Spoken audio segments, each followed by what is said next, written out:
My name is Juan Jaramillo, and I'm running to be your next state representative here in Winthrop. I'm really excited to be here in the studios of WCAT, and I'd like to thank Mike Cabral for the invitation, for the work that he does to inform the people of Winthrop. Local access television is important because it provides a service that touches the roots of our communities. Like I said, my name is Juan Jaramillo. My parents and I moved to the United States in 2000, fleeing violence and turmoil back where I'm from. My mother nearly lost her life, as did my father. This community brought us in.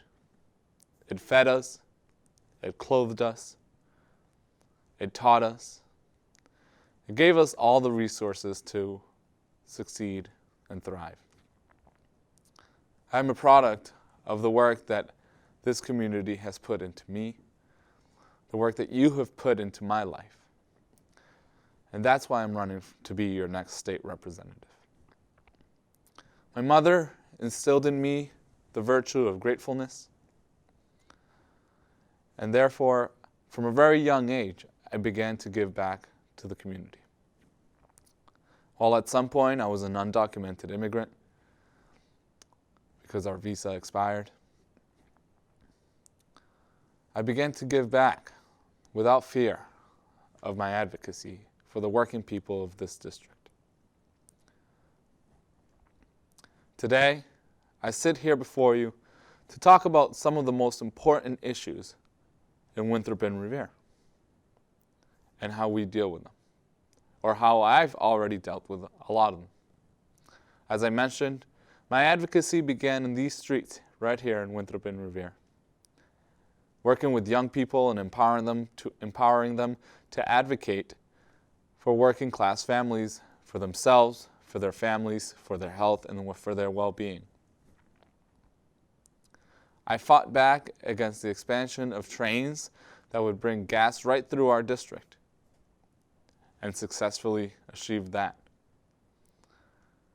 I worked with the Raise Up Coalition to deliver paid family and medical leave to the working people at home, to you.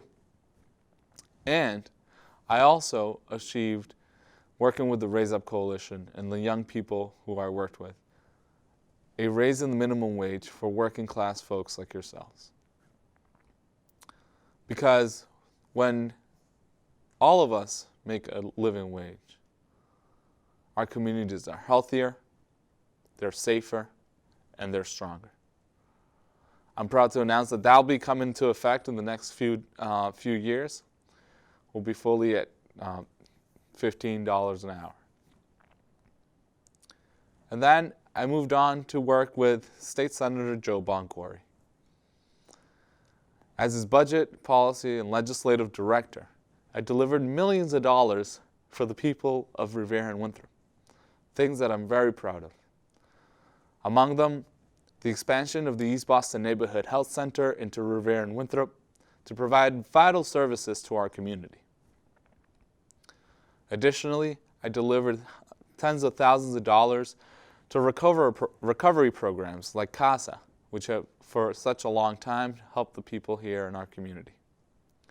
And I got the seed funding money for the Revere Substance Use Disorder Initiative to help people in recovery there.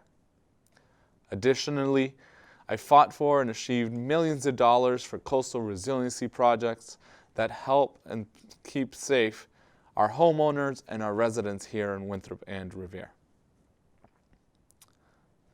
Because climate change is the challenge of our time. And it can't be any more evident to us who live here in a coastal community.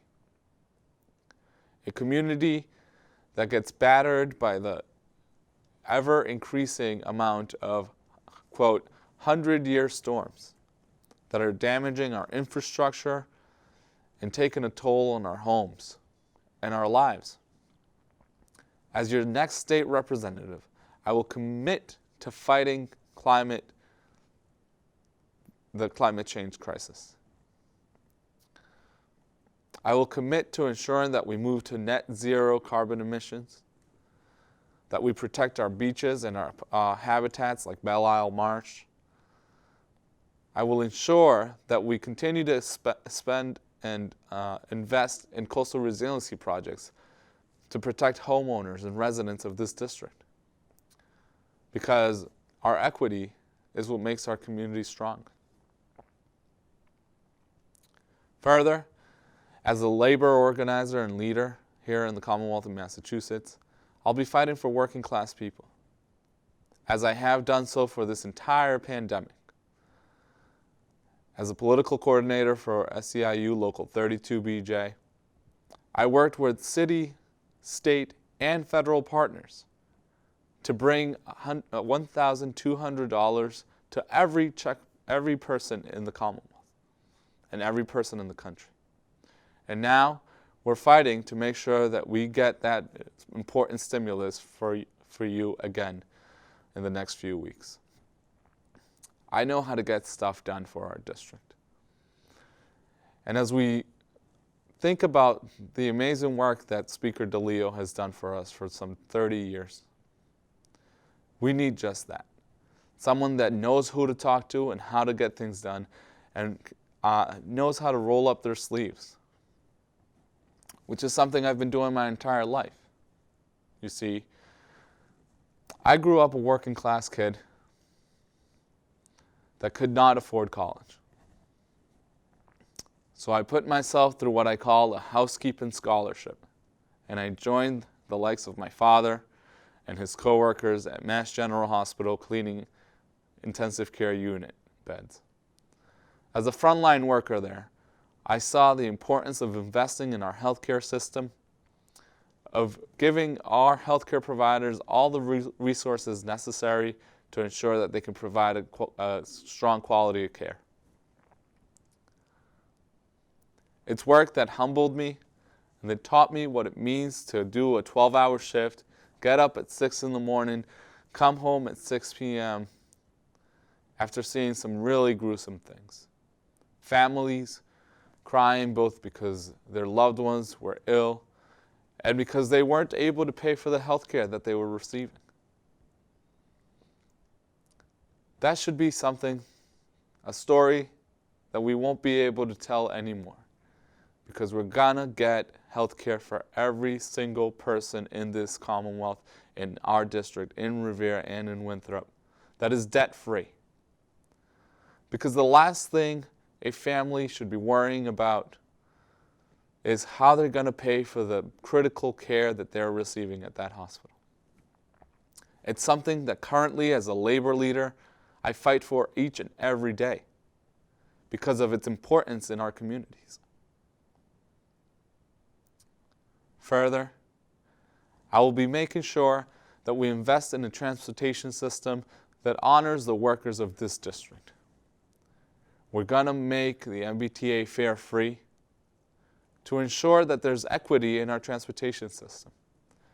We're going to work to encourage that local cities and towns invest in critical public transportation infrastructure to make sure that buses are free in the community, because that also brings important revenue. There's an economic stimulus that comes with ensuring that more people are using our public transportation system. And it's a drop in the bucket in terms of our state budget. Together, we're going to achieve all of these things, and then some. We're going to make sure that our schools are fully funded to ensure that we have a quality of life here in the Commonwealth of Massachusetts for our young people, that we're placing them in the right position to succeed. That's why I'm proud to announce that I've received the endorsement of the MTA, which is the umbrella organization for the Winthrop Teachers Association and the Revere Teachers Associations. Working with them, with parents, and with students, we're going to turn our school districts into world-class school districts here, right here, in our own backyard. More and more of our kids will get to do amazing things, become the next engineers, become the next scientists, become the next doctors that will save our communities, that will continue to invest here. I'll be proud to work with all of you to ensure that that's the goal that we meet. Finally, as we think over the last few months and honor the folks that we've lost, I ask you to stay upbeat and safe. There's light at the end of the tunnel.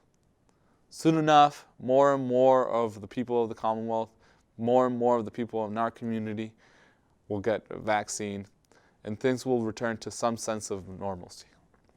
But there's still work to do, because the Commonwealth is lagging in vaccinations. Just today, hospitals around the Commonwealth say they're sent out a communication saying that they're slowing down their vaccine distribution, and that some of them are possibly closing up shop. As your next state representative, I will be working with the Department of Public Health. I will be working with our state and local partners to ensure that we're not slowing down vaccination in the Commonwealth, but that we're speeding it up. Because our communities, which have been at the front lines of this pandemic, deserve just that. They deserve responsive government. A government that is going to take care of them. While they pay the bills, the government must do their work. And when I'm at the State House, I will make sure to work with people that are in charge, to push them to take care of our community. We are a priority community. We need to vaccinate our teachers. We need to vaccinate our frontline workers. And we're going to do just that when I'm the next state rep of Revere and Winthrop. Because we've been putting our necks out for the entire Commonwealth here. More and more news reports show how the city of Revere and the town of Winthrop have put in their entire skin in the game to fight back against the COVID-19 pandemic. Hundreds, if not thousands, of doctors, nurses, housekeeping staff, and other healthcare providers that live here in our community have not had even a day to rest. And they deserve hazard pay. They deserve personal protective equipment at the job sites. They deserve the respect that they have earned, not just because of this pandemic, because they've always been essential workers and for a long time treated as expendable. This campaign has shown us, this pandemic has shown us how vital they are to our communities. And when I'm the next state representative, ensuring that they have big PPE and hazard pay will be a top priority of mine. Because as they keep us safe, and they keep others safe, our communities are healthier and stronger.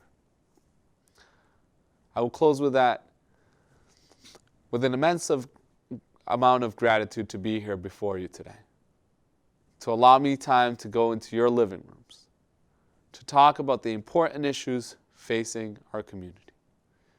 Issues like holding Massport and Wheelbrader accountable, like ensuring that we're expanding composting initiatives to fight climate change, to ensuring that our kids and our young people have all the tools they need to succeed. March 2nd is the special Democratic primary, and I'd be honored and humbled to have your vote. Thank you.